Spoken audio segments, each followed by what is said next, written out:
served on the Anderson County Council for 20 years. This September the 14th will be my 20th year. And for people who don't know, remind them how you decided to get involved with county council. Well, I didn't decide. When my husband died in 1999, May of 1999, I had several people to come to me to ask me if I would run for that position because it was open at that time. And I didn't want anything to do with county council. My thought was I was by myself, my children were gone, so I was going to find me a place to go. So I said no. And then throughout the funeral processions and all the things that went on there, they came back and asked me again, and I said no. Well, we buried him on a Sunday, and on Monday morning I got a call from Floyd's campaign manager, who was a dear friend of ours, and he asked me to do it, to please do it. So I did it after much fussing and complaining and a lot of crying. I did it. But I remember asking God, I said, Lord, if you want me to do this, then you have got to show me a sign. And here's what I want to see. Because I was so mad, I was so upset. I said, here's what I want to see. My God could take it. Well, I told him the sign I wanted to see, and I saw it. And when I saw it, where I wanted to see it, I just fell on my knees and I said, Lord, I yield. I yield. You know, I can't fight you. I can't fight you. But I need you to help me, and I need you to take care of me. So a week later, Floyd died on a Thursday. The next Thursday at 1 o'clock, because I was told he died about 1, there I was in the council chambers declaring my intentions to run for county council. Well, it was a terrible ordeal. It was not easy. It was not easy. But I met with my sons. I have 2 sons, Gregory William, he's 47 now, I think, and Kenny Wayne is 43. So I got the boys together, and we talked about it. And whatever came up, I told them that it was the Lord's decision that I run. So I had to do it no matter what came up. So I ran, and it was okay. I ran. The nicest thing I want to tell you about is that our last son graduated from the University of South Carolina on a Saturday. Okay. And on the way home, we were talking about all this newfound income we were going to have. You know, no more rent money, no more books, no more nothing. And what we were going to do with it. That was a Saturday. And the following Thursday, my husband was gone. Yeah. But it's okay. It's okay. Yeah. Thanks to my friends. I have some wonderful friends. You know, I have just been blessed with my friends and people who love me, genuinely love me. But it's okay. I've been here, it will be 20 years, and I'm still up there. And it was a historic election. I mean, well, first of all, Coach Floyd was the first African-American member of county council. Yes, he was. And you're the first woman. He was the chairman of the council when he passed. He was, yeah. But your background's in education. You're an educator for years. Yes, you know, I have done quite a few things, and I see it now as it all prepared me for this situation that I am, for this position. I taught economics at Tri-County Tech for a while. I was a bookkeeper. I taught bookkeeping, for a while. And my background is business administration with a concentration in accounting. I have been in education. I have taught from the 2nd grade all the way through senior citizens. And I have done things that I didn't think that I would ever do. I was a counselor with vocational rehabilitation for 8 years, and I was what was called an evaluator. That job was to work with people to determine the type of position that they would suit well in. So it seems like everything that I have done in the past, as far as a work history is concerned, was leading up for me to be able to understand things, to do things, and to work with different people. And you've always been known as somebody who gets out in the district and gets together with people. Remind people what your district is and who you serve. Okay, I have about 22,000 people in my district, but each of us have about that many. But my district takes in Homeland Park, Broadway Lake, the Varennes area, near Pat Harris, up to Highway 29, half of downtown Anderson, and up to Pyramidary Road. So a pretty good geographic area you're covering Yes, there. yes. And I have the most wonderful people in my district. You start out working with them, and then they become friends. You know, they're my friends and they're my constituents. You know, some I dearly love, but it's really good. You know, and I would advise anybody who's sitting at home with nothing to do, get involved. Yeah, that's the thing that got me through for 20 years. I was involved. Now, before my husband passed, what I wanted to do, I did. All I wanted in this world was to be Greg and Kenny's mama and Coach Floyd's wife. You know, you didn't have a name. This is Gracie. No, you're Coach Floyd's wife, you know, but that was suitable. That was suitable. But what I'm doing now is just really wonderful. And Broadway Lake's part of your district. And Oh, did I not say? Well, I was just going to say, but Yeah. you did. But that's been something you've really worked hard to improve things out there. Yeah, when I looked at Broadway Lake, I saw the water, the houses, and the trees and the grass and the people, but then I saw something else. I saw a diamond in the rough. And I thought, this could really be something great.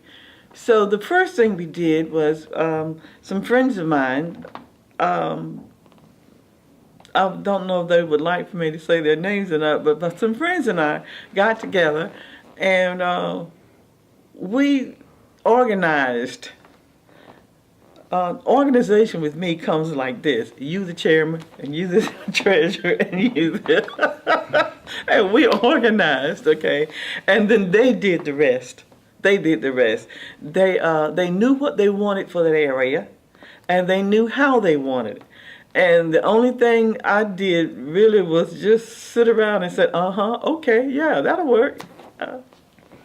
But you've got a center out there now that's booked a year or more in advance. Oh, please don't let me tell you about that center, okay? That center was a lot of harassment. Before we did that, we had a building out there. The toilet leaked. The kitchen floor would flood out. It was nasty. It was just something that it was just sitting out there, okay? And people were trying their best to use it because they really needed it out there. So, given the chance to do something about it, we did. We did. We decided that we were going to put a new building out there. And we worked on that so hard. Then it was finished. Well, the big picture was it was there. It was there that we did it. And the only thing we did was we shined up that diamond a little bit more. And it's generating a lot of income, and it's booked a year in advance. A lot of weddings, a lot of parties and stuff out there. Yeah, it is never available hardly at all on a Saturday because people are out there, they see what they have, they're enjoying it, what they have. They can see their tax dollars at work, and it doesn't cost that much to do it. But it was the right thing to do. You know, and this, the thing that kept coming in my mind is, if God be for you, who can be against you? Things. What are some other things that you're proudest of from your time of service to the county? Well, I was in a meeting once with the president of Tri-County Tech, and he was telling us about the enrollment, and at that time I asked him about the African American enrollment. He told me it's about 1%, and I just couldn't believe that. All this money we have to pay, and all of our people are not privy to this, so researched the thing and then figured out it's transportation. A lot of our kids didn't have the transportation to get out there. So I worked mostly with, I went to our administrator and told him, and he was always so supportive. And he said, okay, he assigned Michael Cunningham to work with me. And oh boy, poor Mike, he won't do that again, because I rode him like a wet horse in a thunderstorm, okay, because I really wanted that. Well, we worked, and the administrator worked. In fact, he even got Mr. Hollins, Senator Hollins, to come up with the money that we needed. He employed some transportation experts to help us. Well, we had the money. Michael went up to Clemson and talked with them. We had the money. We had the bus. All we needed now was the people. So we did it. We did it. Now we have a transportation system that picks up students. I think they do it outside of Walmart and take them up to, and that thing was fixed so well that people who had jobs got on it as well and rode to different places so they could find jobs. And the transportation system could even lead them over to Clemson just by changing the bus and at Tri-County, get on the bus for Clemson. That was a good thing. And you had a real hand in expanding public transportation in the city too, making sure people could get around by bus. Yes. Now, I must say that Michael Thompson, who was one of our council members during that time, had the area of Homeland Park. And he left the council, and he left that project there. Then they gave Homeland Park to me, and I knew what I was going to do. The first thing we did out there, we got the transportation system online so it could work. It can bring people out of Homeland Park or to Homeland Park, and that really worked. And one more thing I want to say about the transportation to Tri-County Tech, it was free. They didn't have to pay a dime to do it. But eventually, we call it the new council voted to make everybody pay. So it's not a high fee, thank God for that. It's not a high fee, but they are paying. People are paying now to ride the bus. And now because of that, people can come from even Belton and some of the outlying areas, catch that bus and go to school. Oh, yeah. I talked with Dickie Smith. Dickie is in charge of the adult educational program over here. Dick and I had a talk, and he was saying that he was going to have to bring people to that center up on North Main Street in order to get the educational opportunities that they need, but we didn't have any way. So that was just a conversation with him and a few key other people that to let them see just we needed to do this. I talked with the mayor about it, and then it was done. Also, another thing that I'm proud of is my children. I call them my children, my kids, my District 2 children, okay. There is a fantastic program here in District 2. It's called Men at Work. All right, they have a group of young boys and young men that they're trying to work with, give them opportunities, show them different things. And they open the door a little bit for me to get in there to work with them, and that's one of my joys of doing that.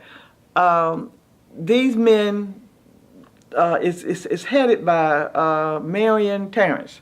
Marion Terrence and Herbert Irvin Mr. Simmons. I don't know his first name, but anyway, the three of them are the faces of it. They have other people, a lot of men, but they're really the faces of it, and they work hard to show these guys. And anything I can do or help to expose them to the world, to life, and to just living, I try to do that, and I'm very, very proud of that. And during the summertime, we have a camping program at the Y. The Y has allowed me to buy in some children that we can send up to the Y camp during the summertime. Now, I try not to have the same children all the time because we only have so many we can serve. So each year it's a brand new crop of children that we send up to the Y camp for the summer. You talk a lot at council meetings about opportunities for your citizens and your kids particularly. That's always seems to have always been an important part of what you're doing as a council person. In Homeland Park, with the help of the city and Bobby Bevel, we looked around and we saw a need out there for the kids. And Mr. Bevel and I worked together, and District 2 was able to fund a baseball program for these children. We thought that we were going to have about maybe enough for a team, but it was overwhelming. It was really overwhelming. But District 2 spent $5,000 to start that baseball team, and it's still going on today. The children can play. They have several teams out there, and that's one of the things that I'm happy about that we were able to do. But working in District 2, we've done a lot. We have done things that people don't even know we did. Did you know that in District 2 we started the housing fixer-upping? How can you say that? Well, like there's a word for repairs, yeah. We demolished old, burnt down houses that were very, very abused, very, very demeaning to the community. We were the first one to raise those houses. I was pleased with that. We were the first ones, and also opportunity came for us to get some money to rehab the houses. Okay, guess who was first in line? District 2. Okay, what we did, we went out. Now that was Terry Chapman. Terry Chapman was the community leader, and he was chosen the same way everybody else was chosen. You're going to be the community leader, I told him. And he was good.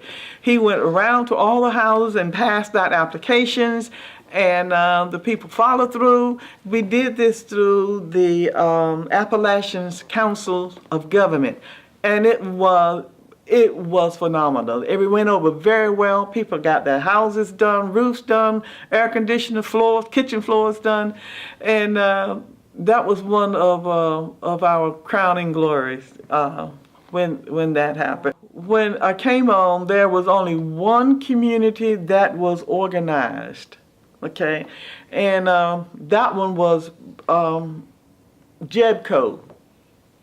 It's right down the street from the Broadway Lake, a community. They were already, so I took a page from their book, and we started organizing all the communities that we could, because it made it so much easier to get things out and to find out what was going on. So we ended up with, Lord, I don't remember the number, but it's a large number. I know we have Homeland Park now. We have the East Side. I think that they may have been already started on that already. But we have Booker Susan Street. That's another crown for us. But we have Booker Susan Street. It was several of them, and every month we had a meeting, leaders meetings, And first of all, when we first started this, Kurt Stutler is he's my partner. He's my rock, okay? But Kurt Stutler and I used to have meetings where we would train them about what to say, how to do it, what not to do, what to do, and about the county. And it paid off well. That paid off too. But we've done a lot in 20 years. We have done a lot, yeah. And it didn't come easily. We're in the process of a new budget year. What are some of the big challenges facing your district and the county as we go into the new budget year? Well, I have asked, well, this morning, in fact, I have asked that we get, okay, the money to tear down the houses started at $50,000 the first year. And then it went as high as 150. Then it was cut down to 50,000 again. But you got to remember that Anderson is growing, Anderson is getting old. 50,000 won't cut it anymore. We have to have some money to finish up these houses. We have burnt houses sitting up in community that's being used by people of no character. Let's just put it that way, okay? And we have to get these houses out of these communities so people can have a full quality of life, okay? We need more money in our recreation account. Our ordinance tells us that the recreation account is supposed to be used for rec money. It was explained to me like this. The city has a recreational department. We don't. So we have to provide these activities for our population, and certain amount of money is given to us for this. Right now we get 30,000. Each district gets $30,000 plus 5,000 accommodation money. That's $35,000. But the money's supposed to be used for recreation, camping, parties, Christmas time things. That's what it's supposed to be used for.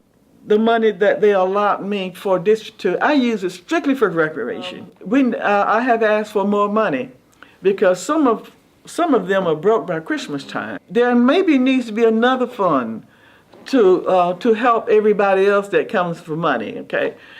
And a hospitality tax would help? It would, yeah, but that needs to be looked at carefully. That needs to be looked at because, well, it needs to be looked at. But I'd like to say this, all right? I have committed myself in my district and the funds that my district gets. I don't give money to all white organizations, nor do I give money to all black organizations. It's got to be something that everybody can take advantage of. For the past 3 years, District 2 sent a bunch of kids to the national track meet. And it was a lot of children because sometimes this is all they have. And these kids love to run. You don't believe me? Go to elementary school, okay? They love to run. So District 2 provided the money for them to do that sort of stuff. And it needs to be more in there. And it needs to be strictly about recreation. Or give us a recreational center. Give us somebody who's going to take all this money and do what needs to be done for this area. What other challenges you see in the budget we got coming up now? I have been asking for, I guess this is still recreational, but I want Broadway Lake to start moving again. We have a lake out there. There's a sign out there that says no swimming. And there are people in the water swimming. At the same time, there are some officers out there watching them swim. Okay? If something should happen out there, what do you think is going to happen? We pay now or we pay later, but we will pay. It has been my thing to get them to look at Broadway Lake as they looked at the one up north, because the Mayor Wright, what's the name? The Wright Park. Darwin Wright Park. Yeah, why couldn't we have one here on Broadway Lake. Broadway Lake. It needs to be an area where people can swim just like they do at Darwin, right? Have picnics, or just go out there and have a family day, enjoy themselves. That's what I want for Broadway Lake. That's what I worry about more than anything else. I want a nice, clean neighborhood where people can go home and just relax and rest. I want a neighborhood where it's quality. You know, I want a neighborhood where you can go to your bed at night and don't have to hear the shooting. And even with my elderly people, that worries me the most. Well, it looks like in the new census, Anderson County is going to show pretty huge growth, so that's going to bring a lot of challenges too. See, that's the problem right there. Okay, we can't live as we did 50 years ago. We have over 200,000 people here now. These people have to go somewhere. They are impacting the community. They impact the roads. They impact the schools and the fire station. We need more money in this area to accommodate all these people and to help them get the things that they need in order to live here peacefully. This is one of the most beautiful places that you can live. Anderson County is absolutely beautiful, but we have to stop living like we did when Grandpa was here, and we need to quit saying it was good enough for Grandpa, it's good enough for me. It's not. It's not good enough for you. It was good enough for him because he was satisfied, but we are not. But we have to open our eyes. And another thing we have to do, we have to start accepting people for where they are, if they're in the right place, and for who they are. We need to stop this thing of picking and choosing and being so. We need to be inclusive. And another thing, I don't believe in a trickle-down economy. I don't believe in that at all. I don't believe that you give all the money to the man at the top and it will trickle down to the man on the bottom. I just don't believe in that. I believe that you should help the man on the top, and the man on the top and you should help the man on the bottom. That's how I feel about it. And it's not a secret that I'm very outspoken. I guess I could be very opinionated, but I don't understand what that means. Everybody's got an opinion. They just choose whether or not they're going to say it or not. They're going to speak it or not, you know. But I am Gracie Floyd, and I'm a child of God, and I will keep on working until He tells me, okay, Gracie, you can go now and find you a nice place to live and go fishing. I love to fish. You can go fishing, or you can just sit on the porch and rock.